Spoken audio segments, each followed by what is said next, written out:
നമസ്കാരം. Raf talk ഫുട്ബോളിലേക്ക് അവർക്കും സ്വാഗതം. അർജൻറ്റീനയുടെ അടുത്ത മത്സരങ്ങൾക്കായിട്ട് ഇപ്പോൾ എമിലിയാനോ മാർട്ടിനസ് ടീമിൻ്റെ ക്യാമ്പിൽ ചേർന്നിട്ടുണ്ട്. അപ്പോൾ അദ്ദേഹം ഇനി ആസ്റ്റൺ വില്ലയിൽ കളിച്ചേക്കില്ല എന്ന തരത്തിലുള്ള വാർത്തകൾ വരുന്നുണ്ടല്ലോ. ട്രാൻസ്ഫർ ഉണ്ടാവും എന്നതാണ് പ്രമുഖ ട്രാൻസ്ഫർ ന്യൂസുകൾ നൽകുന്ന ഏജൻസികളൊക്കെ പറയുന്നത്. അപ്പോൾ അദ്ദേഹത്തോട് തന്നെ ചോദിക്കുന്നു, എവിടേക്കാണ്, ഭാവി എന്താണ്?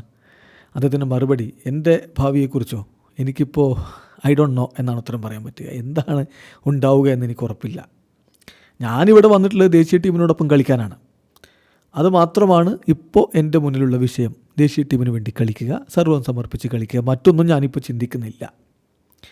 ഇനി പുതിയൊരു ക്ലബിലേക്ക് ഞാൻ മൂവ് ചെയ്യുമോ, അതാണ് ചോദ്യമെങ്കിൽ ട്രാൻസ്ഫർ വിൻഡോ ഇപ്പോൾ ഓപ്പൺ ആയിട്ടല്ലേ ഉള്ളൂ.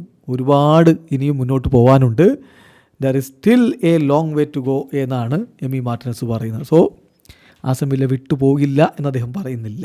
പുതിയ ക്ലബിലേക്ക് മൂവ് ചെയ്യില്ല എന്ന് പറയുന്നില്ല. അതിനർത്ഥം അദ്ദേഹം ആസ്റ്റൺ വില്ല വിട്ടു പോവാൻ തന്നെയാണ് സാധ്യത എന്ന് ട്രാൻസ്ഫർ ന്യൂസുകൾ നൽകുന്ന പ്രമുഖ മാധ്യമപ്രവർത്തകരൊക്കെ പറയുന്നു. സോ എല്ലാവരും അത് കാത്തിരിക്കുകയുമാണ്, എങ്ങോട്ടേക്ക് എമി മാർട്ടിനസ് മൂവ് ചെയ്യുമെന്ന്. എന്തായാലും ഇപ്പോൾ അദ്ദേഹം പറഞ്ഞ പോലെ പ്രധാനപ്പെട്ട കാര്യം, ഫിഫ വേൾഡ് കപ്പിൻ്റെ ക്വാളിഫയർ മത്സരങ്ങൾ 2 ഈ മാസം അർജൻറ്റീന കളിക്കുന്നുണ്ട്. ആദ്യ കളി ജൂൺ 5-നും രണ്ടാമത്തെ കളി ജൂൺ 10-നുമാണ്.